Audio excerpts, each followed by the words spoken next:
Drop it.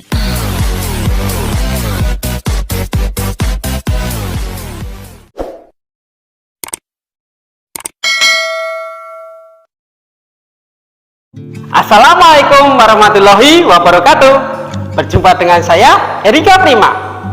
Di pertemuan kali ini saya akan menyampaikan materi teks prosedur kelas 11 SMA atau SMK. Siapa yang belum mengenal makanan yang satu ini? Yup, ini adalah mie instan. Mulai dari anak kecil sampai dengan dewasa pasti suka dengan makanan yang satu ini. Yups, mie instan ini di balik bungkusnya ada tulisannya loh ya. Kira-kira ada yang pernah membaca tulisan apa itu? Yup, itu adalah cara penyajian. Nah, cara penyajian ini adalah salah satu bentuk dari teks prosedur. Mari kita mulai apa saja yang akan kita bahas pada kesempatan kali ini. Untuk yang pertama, pengertian teks prosedur. Kemudian yang kedua, tujuan teks prosedur. Kemudian yang ketiga, struktur dari teks prosedur. Kemudian yang keempat, ciri-ciri kebahasaan teks prosedur. Kemudian yang kelima, jenis-jenis teks prosedur. Kita masuk yang pertama, pengertian dari teks prosedur. Jadi, secara umum, teks prosedur adalah teks yang berisi tentang cara, kemudian langkah-langkah dalam menentukan sesuatu, sehingga diharapkan kita dapat mencapai tujuan yang diinginkan. Teks prosedur ini dibutuhkan sebagai panduan bagi seseorang dalam membuat atau menyusun sesuatu. Sebagai contoh, kiat menjadi orang sukses, tips merawat wajah, aturan pakai obat, petunjuk penggunaan alat misalkan televisi, mesin cuci, kompor gas, dan masih banyak yang lainnya di sekitar kita. Sekarang kita lanjut di pembahasan tentang tujuan teks prosedur. Buat apa sih teks prosedur itu? Yap. Teks prosedur bertujuan untuk memudahkan pembaca maupun pendengar agar dapat mengikuti langkah atau perintah dari isi teks yang dituju. Akhirnya bisa sesuai keinginan atau harapan dari pembaca maupun pendengar. Jika kita ingin memasak mie, kita baca dulu petunjuknya, kita ikuti langkahnya, dan akhirnya disajikan sebuah mie yang nikmat dan lezat. Kita lanjut untuk membahas tentang struktur teks prosedur. Di dalam sebuah teks prosedur terdapat strukturnya ya, seperti teks-teks yang lain. Nah, ada 4 struktur dalam sebuah teks prosedur. Yang pertama, tujuan. Yang kedua, material. Yang ketiga, langkah-langkah. Yang keempat, penegasan ulang atau kesimpulan. Kita masuk ke tujuan. Tujuan berisi maksud atau sesuatu yang dituju dari teks prosedur tersebut. Pada awal pembuatan teks prosedur, penulis biasanya memberikan penjelasan terkait tujuan dalam penyusunan teks prosedur. Kemudian yang kedua, material. Berisi hal-hal apa saja yang perlu disiapkan dan yang dibutuhkan dalam pelaksanaan atau pembuatan kegiatan tersebut. Bagian ini berisi informasi tentang alat dan bahan yang dibutuhkan dalam pelaksanaan kegiatan. Kemudian yang ketiga itu tadi adalah langkah-langkah. Pada bagian ini menjelaskan tentang proses atau tahapan yang harus dilakukan demi mendapatkan hasil maksimal sesuai dengan tujuan dari teks prosedur. Langkah-langkah yang dibuat harus secara berurutan. Selain itu, susunannya harus logis, sistematis, dan mudah untuk dipahami oleh pembaca. Kemudian yang keempat, penegasan ulang atau kesimpulan. Pada bagian terakhir ini menjelaskan tentang simpulan dari suatu teks prosedur yang telah dilakukan. Bagian ini sifatnya adalah opsional, yaitu boleh ada dan boleh tidak ada dalam sebuah teks prosedur. Selanjutnya, dalam memperdalam struktur teks prosedur ini, kita akan melihat contoh di teks berikut ini. Kita simak ya teksnya dan silahkan untuk dibaca dengan seksama. Mari.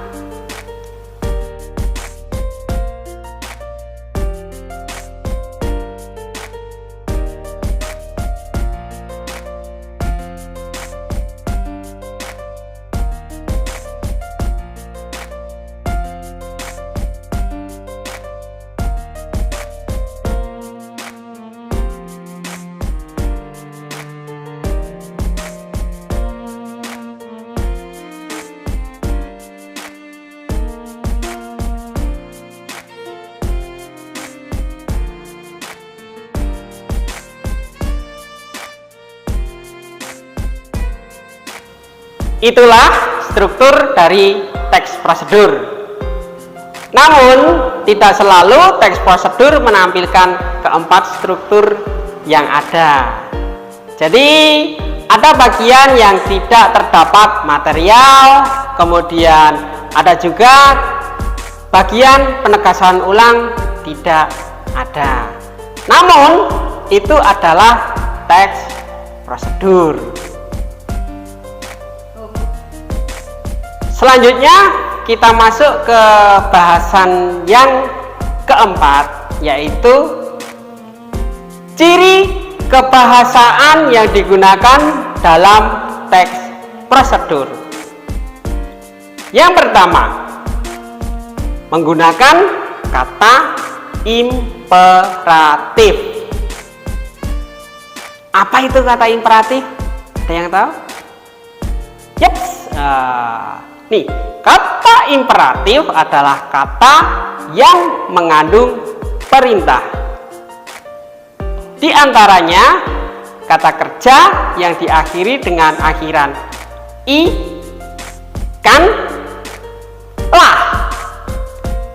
Contoh yang bisa kita lihat di teks prosedur, misalkan teks prosedur resep masakan yang berakhiran i.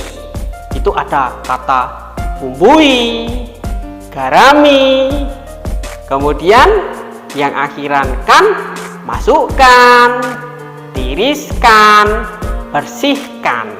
Kemudian yang akhiran lah itu ada potonglah, olahlah, campurkanlah, dan masih banyak contoh-contoh yang lainnya. Kemudian yang kedua, ciri kebahasaan teks prosedur itu adalah kalimat persuasif. Jadi di dalam teks prosedur itu mengandung kalimat teks persuasif. Nah, kalimat persuasif itu apa? Kalimat persuasif adalah kalimat yang berisi ajakan.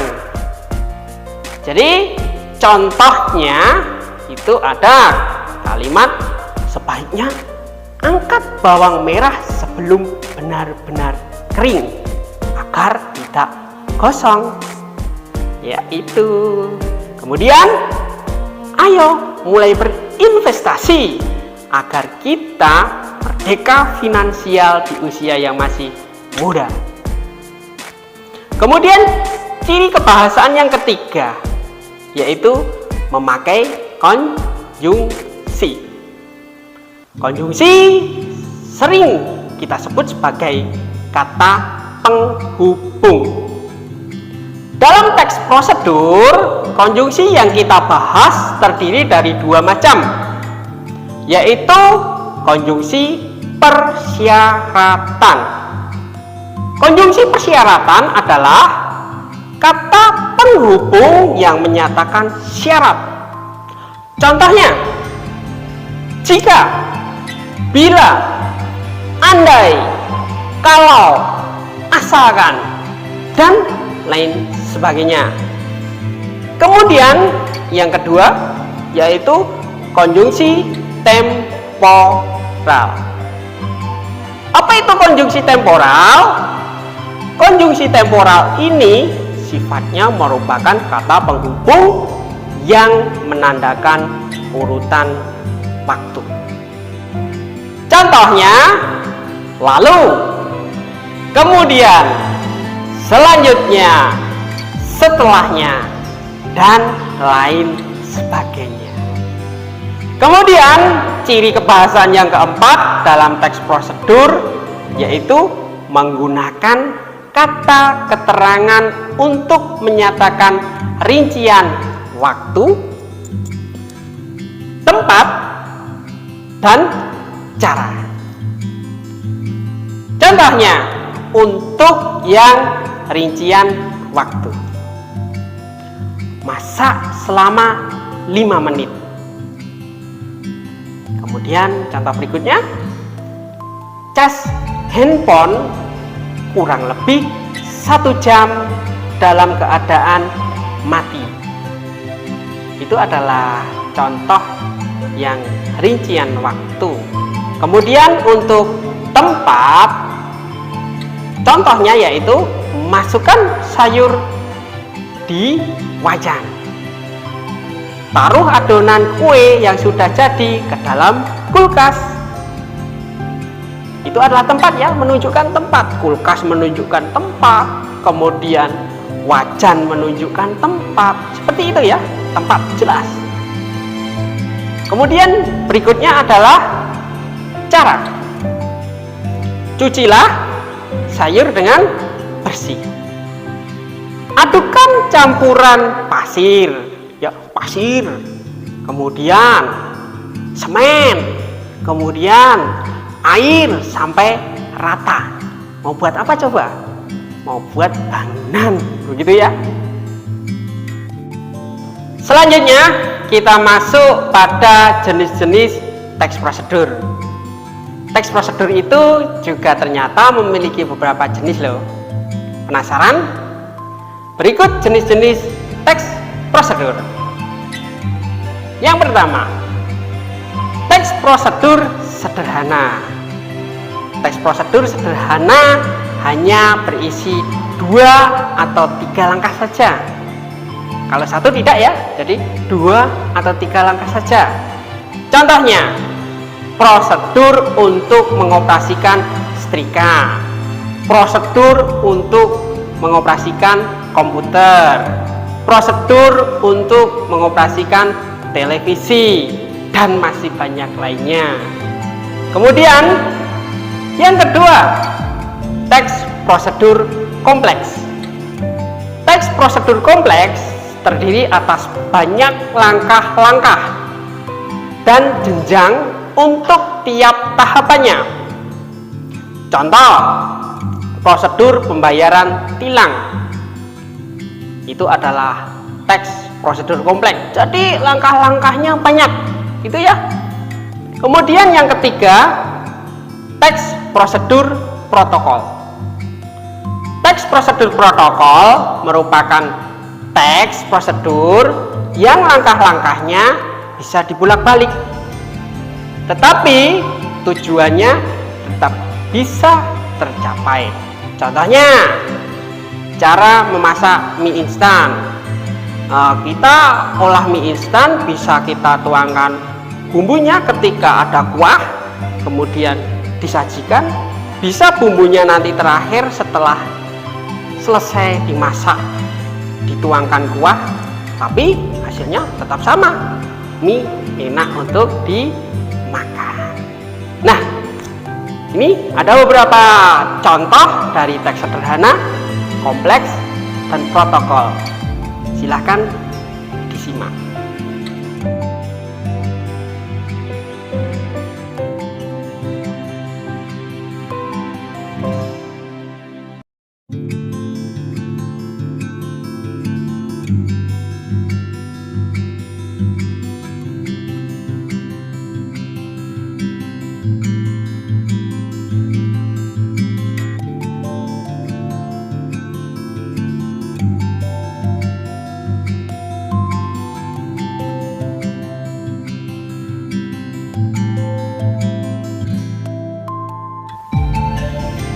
Demikian pembahasan mengenai teks prosedur. Saya mohon maaf jika masih banyak kekurangan, dan tentu saja saya berharap semoga video pembelajaran dari saya ini bermanfaat bagi kalian semua. Tetap semangat, tetap belajar, dan terima kasih. Wassalamualaikum warahmatullahi wabarakatuh.